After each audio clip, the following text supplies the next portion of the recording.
Gundam Evolution was a first-person hero shooter based on the Gundam IP. After 1 year, the game has officially died. Bandai is one of those companies that make me believe there should be a child protective services for IPs.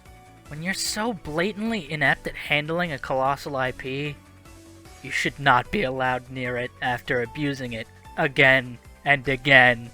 While the metaverse may be the funniest display of incompetence, Gundam Evolution is the most depressing. At its core, the game was extremely fun to play. However, the longer you look at it, the more the cracks began to show. Visually bland maps, very few game modes, and no new ones added either. Only the new suits really keeping seasons fresh, making the game's potential to grow stale very high. Unless, of course, you spend money on the new suits, or eventually save up enough for one. But before we start talking about the hubris of man, let's talk about a fundamental flaw that damned this game. Identity. This game lacked any identity as a part of the Gundam IP. You of course have the mobile suits from the series, but that's about the full extent of it. It feels like the dev team was told to make a hero-based shooter with the Gundam IP over it, rather than make a Gundam-based hero shooter. And it shows in the general reception of the game. A lot of people just called it Gundam Overwatch and moved on. While the internet has an unhealthy habit of attributing an entire genre to a single property, kinda says it all that the game never really managed to be seen as having a unique identity. Speaking of lacking identity, the maps. Seemingly none of the maps have any real ties to the series. They're all vaguely Gundam themed. No maps that are set in specific settings from the series. Wait, hold on a fucking second. They added the Guyana Highlands? I never got to see that map! That doesn't... I don't know if that even looks like it did in the show. Huh? What's going on? And no music from the series featured anywhere. Imagine a wingsuit MVP screen where just communication plays.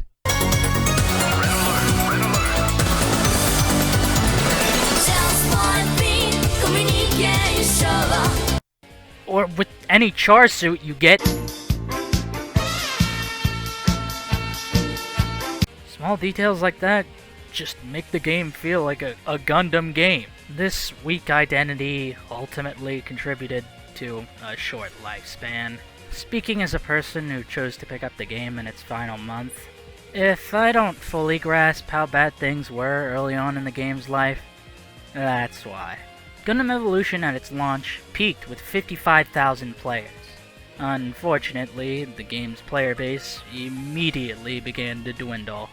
In its second month, seeing a peak player count of half month 1, and 1/4 the average player count, then the following month's peak count dropping from 19,000 to only 2,000.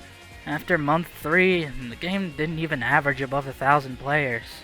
And when Bandai announced the end of service, the peak player count wouldn't go past 1,000 until the last hour of the game's life. The game had fallen off dramatically in such a short time. It's no real surprise that Bandai decided to pull the plug. Since I wasn't actively following the game at release, I can only assume the massive falloff was due to the monetization policies. Oh, don't worry. He finds out. Bandai, of course, prioritizing the one thing in the game that doesn't benefit the player, and focusing very little into the actual game. It's clear there was still a dedicated player base before the end of service announcement, but once it was written in stone, people gave up. I tried to play the game a month before its demise, but couldn't find any lobbies in the American EU server. I could find a match in the Asia server, but that would mean my game ran like shit. This put me off playing the game, but while I was playing another game, I would just have an intrusive thought telling me, you could be playing Evolution right now. Turns out, if you wanted to play on the America EU server, it had to be at night, because that's when everyone decided to play. So that's what I did the last few nights of the game. It's also depressing that on the final day, I didn't see anyone streaming the game to an audience larger than 100.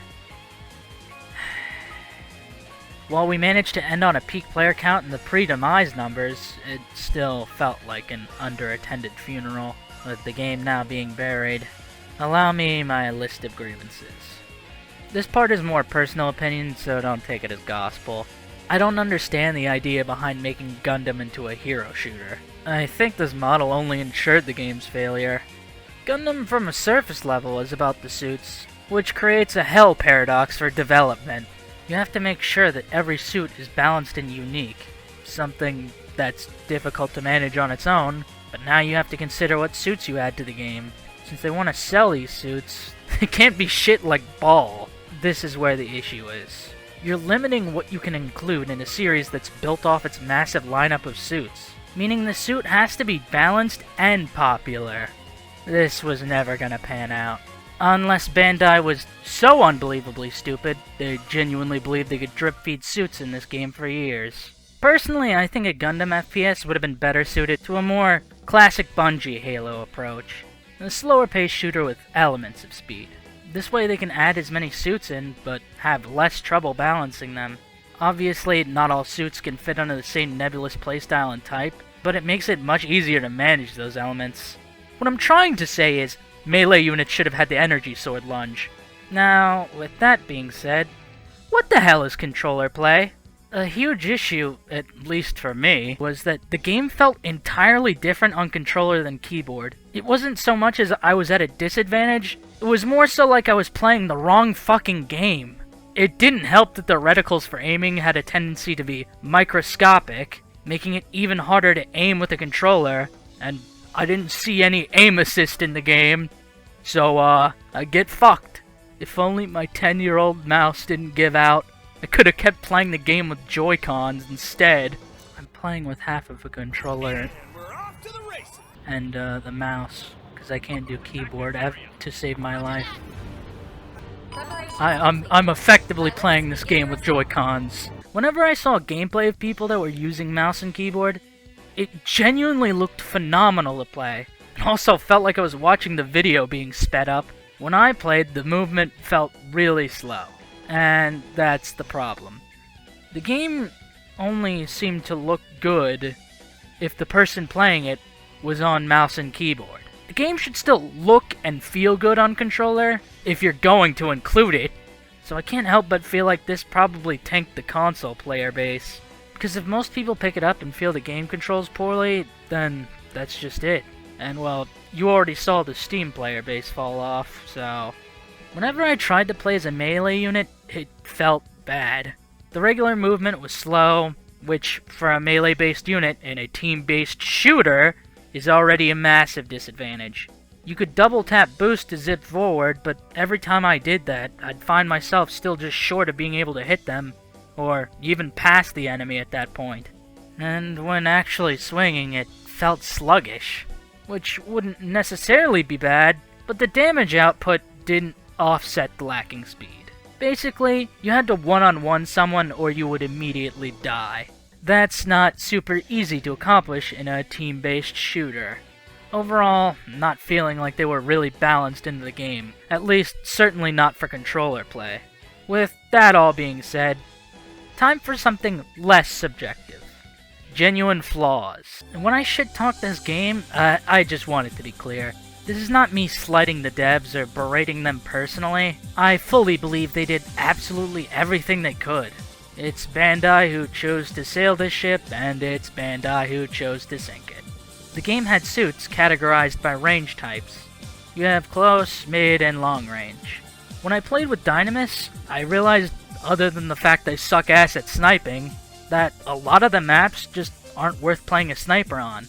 And while Dynamis could swap to pistols for close range, the Gym Sniper couldn't, making it feel like a consolation for the suit not being free. And while the pistols felt really clean to use, I don't know if that's necessarily a viable playstyle for Dynamis.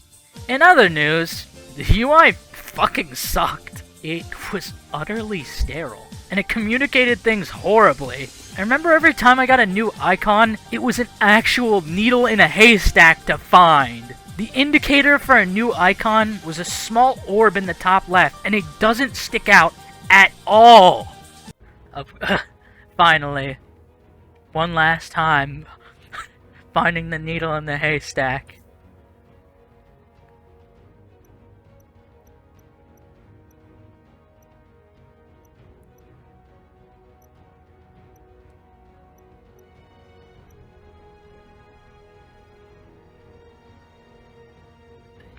I can't see it anywhere. The UI is immaculate. There it is. I want to know what the hell this game's roster is. You have a ton of UC suits, that makes sense, but Hyperion? Mahiro? Camphor? I don't mean to knock them, but it only illustrates the problem with the approach to slowly adding suits. Certain inclusions become more questionable. The game launched with 12 suits. Of those 12, only 2 were non-UC. Upon the first season, they added 5 new suits, giving us 2 non-UC suits, alongside 3 more UC suits. The roster's final count would be double the original, 24 playable suits. This means half the added suits were from the very first season, with only 8 of them being non-UC, and 3 of those 8 are from Double O. I get that Double O is one of the more popular series. It's my favorite, but for Christ's sake! Why couldn't we have gotten God Gundam? We got Heavy Arms, which I'm not gonna say isn't a good inclusion. It was a massive missed opportunity to call Season 7 Last Impression, and give us Wing from Endless Waltz. Not that I believe they got a chance to plan the last suit. The only UC suit I wanted in the game was probably like any Crossbone suit. I mentioned servers earlier on, 2 of them to be exact. That's because there were only 2 in total. Now, I'm no fucking Poindexter, but I feel like that may be too few for a game you claimed was going to be a pillar of this franchise's future. Real reassuring you can say that, then immediately remove it from existence. Bodes real well for the other 2 pillars. I've neglected to mention it up until now, but there was no playlist matchmaking. You just queue up and the game decides what you're playing.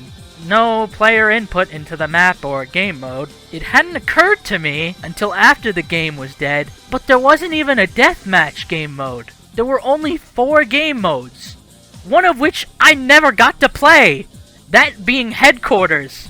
Other than more player agency and matchmaking, the game should have had more game modes in general. Here's a list of ideas for game modes we should have had. 1 team member pilots a Gundam, and the other 4 pilot generic suits. The goal is to take down the opponent's Ace mobile suit.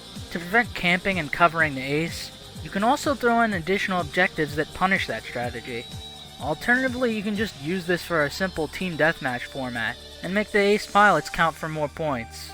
We could have had a game mode called White Devil. 1 player is randomly selected to pilot the original Gundam, and everyone else pilots a Zaku and tries to take them out. Whoever takes them out becomes the White Devil. Whoever gets, say, 2 minutes as the White Devil wins the match. Hell, there could have been a game mode where it's ground Gundams from 8th MS Team versus Zaku's. Even simple game modes like this, where it's just built to emulate the anime and gameplay, it gives the game its own unique feel tied to the actual property. Only 1 player on a team was allowed to pilot a specific suit, but there should have at least been game modes that turn that on its head. Release Ball and make a game mode where everyone pilots Ball. Fuck it, we ball. Zaku Deathmatch, Gun Tank Deathmatch, the fucking Goof Troop! It also wouldn't have hurt to come up with an original storyline and campaign for the game. That's a much steeper ask, so I won't harp on it too much, but I think it would have been an effective way to keep the game in people's minds. There are just so many opportunities lost, because of course, the focus of this game was the Battle Pass, and not the fucking game attached to it. Now, for the unquestionable reason this game had no future, the blatant predatory monetization. The moment I started looking at the customization options and the shop as a whole, I'd felt as though I was cast into a dystopian hellscape. The Battle Pass has done irreparable damage to gaming. From the time I played, there seemed to be very little way to get capital, which is obviously done, so you spend money instead. Mercifully, you could still get the suits later on, but if a new suit becomes the de facto best suit, well, better shell out the cash before they balance that bad boy. Remember earlier when I mentioned Season 1 introduced 5 new suits? Well, you didn't get them for free, of course. You had to get all 5. while researching for the part where I talked about the roster, when I saw the October update log, I learned in real time how the count went from 19,000 to 2,000 in an instant. I can't imagine they made 5 new playable units in a single month, considering they only added 5 more suits to the game in the span of a year. That definitely, Jesus Christ, that definitely reeks of Bandai ripping away part of the game just to monetize it. While I'd like to say I'm glad Bandai ate shit for doing this, Evolution died for Bandai's sins. And I guarantee you, they didn't learn jack shit. If they learned, they would have adjusted the game, not pulled the plug on it. Other than the suits, you could choose your pilot's voice.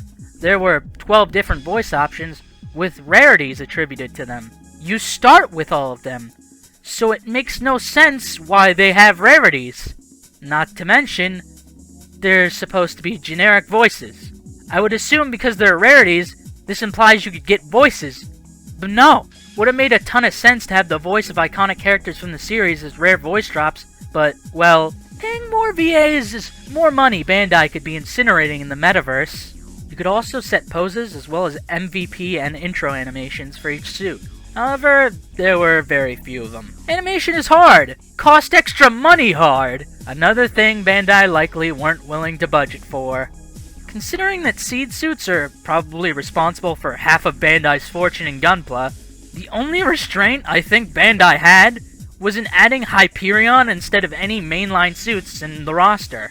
And baby, ooh baby, don't get me started on that gacha! Randomly getting skins and other cosmetics. Oh, what's that? A legendary skin for a suit you don't have? Well, you should pony up then. Don't want that lucky drop to go to waste. At least they removed the ability to spend money on the game since it was ending. Too bad they didn't unlock all the suits for the end though. A bit of a shame there, huh? Not a very good job at making money, Bandai. What I'm trying to say is, 90% of gamblers quit before they're about to make it big. This all could have been avoided so easily. I'd like to end off this video with the beautiful things this game gave us. If you have the time, I absolutely urge you to check out the surprise MVP animations. It's these animations that make me believe the dev team really cared about what they were making. Almost all of them are just so fucking funny to watch. I wish there was more of them. And not just the animations, the game looked phenomenal graphically. Granted, I had to play on low graphics settings. It still looked good on low. And when viewing people with better specs playing the game, just beautiful. Well, earlier I complained about the maps looking visually bland. That was the only issue I took up with them, really. Granted, my time was short with the game, so my experiences were limited, but it didn't feel like there was a single map I outright disliked or hated. They all seemed designed really well. I think the only time I questioned design was on the one space map for Destruction, where a bomb area was in the wide open, making it hard to plant or disarm. But fuck you, skill issue, it's fine. Point being, none of the maps felt like a groaner to sit through. While I may have talked down on the game as though I thought it was bad, despite all that, there was still something to this game that managed to shine through to me. Now, with it gone for good, it hasn't stopped me from thinking about it. It hasn't erased my desire to play this game. When I think of this game, I genuinely feel like crying. I didn't even have a long time with this game, and maybe that's what makes it feel worse. Players didn't lose to the sunk cost fallacy, so we lost the game to a fallacy of a sunk cost. If the devs for some reason see this, I mean this with full sincerity. Thank you, from the bottom of my heart. You may have been dealt a losing hand, but you still played it like a winner, and I think that's something truly admirable. I hope your work gets the chance to shine brighter in the future. Your efforts deserve more than this. I only hope to hear from you again when we receive our next objective.